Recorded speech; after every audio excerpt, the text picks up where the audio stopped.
अस्सलाम वालेकुम। This tutorial is the extension of gel electrophoresis, जिसमें हमने जेल रन की थी। इस ट्यूटोरियल में हम देखेंगे कि जेल को किस तरह से 1% जेल इन 2% जेल को विजुलाइज किया जाता है। This is the gel doc system जो कि हम यूज़ करते हैं। इसके अंदर आप वाइट लाइट और यूवी लाइट को यूज़ कर सकते हैं और इसमें आप कैमरा की पोजीशन को भी चेंज कर सकते हैं। आप पावर सप्लाई कट ऑफ करेंगे, नॉब्स को रिमूव करेंगे और केयरफुली, क्योंकि आपने जेल प्रिपरेशन में और बफर के अंदर भी अब little bit of ethidium bromide होगा और इथीडियम ब्रोमाइड चूँकि थोड़ा सा कार्सिनोजेनिक होता है, इसलिए इसकी डीलिंग में थोड़ी सी आप केयर शो करें।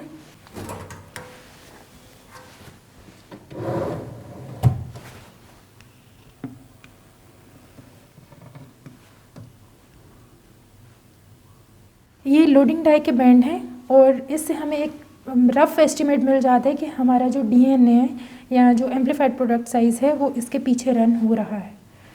This is the alpha imager software जो कि जेल डॉक सिस्टम के साथ कनेक्ट है।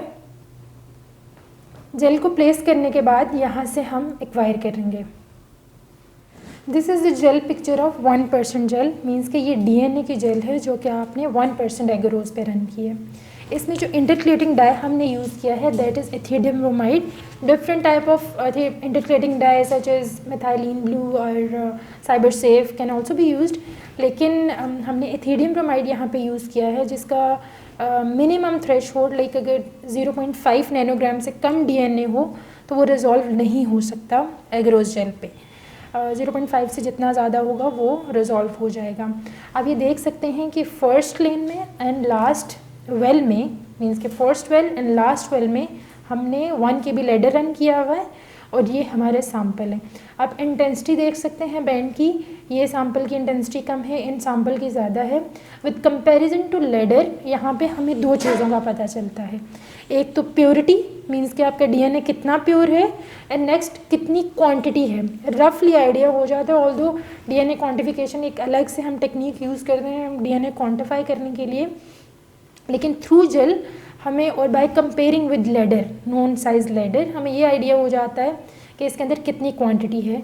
और ये हम इसके एल्यूमिनेसेंस के बेस पे करते हैं कि ये एक दूसरे से कितना ज़्यादा, लाइक इसकी इंटेंसिटी कितनी है एक दूसरे से with comparison to ladder, means कि इस सैंपल की इसके साथ इंटेंसिटी कितनी ज़्यादा है। इसके बाद ये भी एक डीएनए की पिक्चर है, लेकिन यहाँ पे आपको डीएनए की कुछ शेयर डीएनए, फ्रेगमेंटेड डीएनए नज़र आ रहा है। ये इस केस में हो सकता है कि अगर आपने फिज़िकल स्ट्रेस बहुत ज़्यादा अप्लाई कर दी हो ड्यूरिंग एक्सट्रैक्शन, तो उस केस में आपके पास यहाँ पे ऐसे स्ट्रीक सी बन जाती है। फिर आपके पास अगर आप ब्लड से करते हैं तो ब्लड के केस में आपके पास बहुत इंटेक्ट डीएनए आते हैं, जैसे आपके पास ये इंटेक्ट डीएनए आए हुए हैं। और प्लांट के केस में अ लिटिल बिट शेयरिंग आ जाती है क्योंकि आप प्लांट सैंपल को ग्राइंड करते हैं, जिसकी वजह से डीएनए फ्रेगमेंट में आ जाता है और इस तरह से आपके पास स्ट्रीकिंग सी आ जाती है। This is all about the 1% gel के 1% जेल में आपने 1% एगरोज यूज़ किया हुआ था और आपने डीएनए के लिए यूज़ किया था और उसमें आपने 1 KB लैडर यूज़ किया था, जिसका फर्स्ट बैंड, मीन्स के this band is about of 25 या 20 KB साइज़ का फ्रेगमेंट होता है और ये लीस्ट बैंड 1000 बेस पेयर का है। तो विद कंपैरिजन टू दिस आप ये देख सकते हैं कि ये बैंड ये 20 KB साइज़ से ज़्यादा है। तो ये एक डीएनए क्वालिटेटिव एनालिसिस है कि आपको डीएनए की क्वालिटी का आइडिया हो जाता है कि कितना प्योर आपका डीएनए। नेक्स्ट अगर आप पीसीआर की बात करें, पीसीआर में आप 2%, PCR is also the amplified DNA कि आपने एक स्पेसिफिक रीजन को एम्पलीफाई किया हुआ है, लेकिन उसमें ये होता है कि आपके बैंड नीचे रिजॉल्व करते हैं एज़ कम्पेयर टू डीएनए, क्योंकि DNA is of high molecular weight. और जैसे हम पीछे एक ट्यूटोरियल में डिस्कस कर चुके हैं कि DNA from negative to positive move करता है, इस वजह से जितना मॉलिक्यूलर वेट ज़्यादा होगा वो वेल के करीब रहेगा। इसी वजह से आपके ये डीएनए में देख सकते हैं कि जो आपके पास बैंड आ रहे हैं वो वेल्स के करीब हैं, लेकिन पीसीआर के केस में आपके बैंड रिजॉल्व नीचे होते हैं, मीन्स के वेल से थोड़ा दूर होंगे रिजॉल्व। और ये आपको जो एक लाइन नज़र आ रही है that is of loading dye bromophenol blue, usually जो हम यूज़ करते हैं। ये एक आइडिया हमें ये दे देती है कि लोडिंग डाई एक तो आपके सेटल डाउन होने में सैंपल को हेल्प करती है, डीएनए सैंपल को वेल्स में, और दूसरा सॉर्ट ऑफ आपको ये आइडिया दे देती है कि आपके सैंपल रन हो रहे हैं, स्टेनिंग डाई सॉर्ट ऑफ।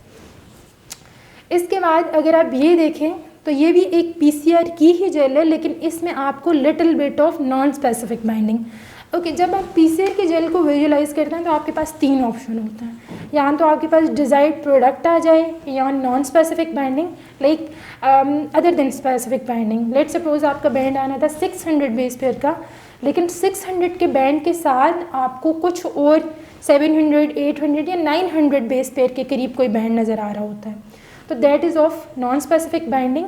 और थर्ड ऑप्शन ये हो सकता है कि आपके पास प्राइमर डायमर हो जाए, मीन्स के प्राइमर की सेल्फ कॉम्प्लीमेंटेशन हो जाए और उनके बैंड यूजुअली आपको लोडिंग डाई के करीब या लोडिंग डाई से नीचे रिजॉल्व होते हैं।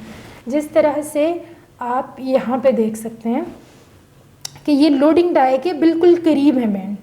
आप ये देख लें, ये देखें, ये आपके पास ये जो आपको एक स्ट्रीक सी नज़र आ रही है यहाँ पे, तो ये प्राइमर डायमर है।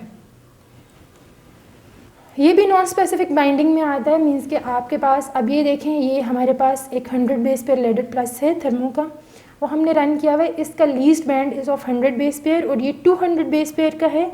हमारे बैंड यहाँ पे आए हुए स्पेसिफिक, लेकिन उसके साथ यहाँ पे प्राइमर डायमर भी है और कुछ नॉन स्पेसिफिक बाइंडिंग भी है। मींस कि आपका बैंड जो एक 180 के करीब या जिस तरह से आना चाहिए उसके अलावा भी आपके पास कोई बैंड आया हुआ है। तो ये सारी चीज़ें होती हैं अगर आप पीसीआर की जेल को देख रहे होते हैं। मींस के आप यहाँ पे भी देखें कि आपके पास नॉन स्पेसिफिक बाइंडिंग है, आपके पास प्राइमर डायमर है।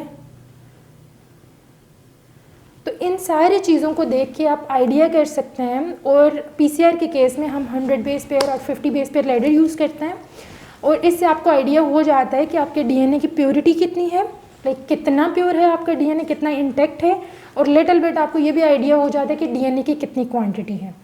So this was whole about the DNA visualization, कि आप डीएनए को किस तरह से विजुलाइज करते हैं। अगर आपके पास DNA intact DNA, genomic DNA, या आपके पास एम्प्लीफाइड डीएनए पीसीआर प्रोडक्ट है, तो आप उनको किस तरह से विजुलाइज करेंगे। So thank you so much.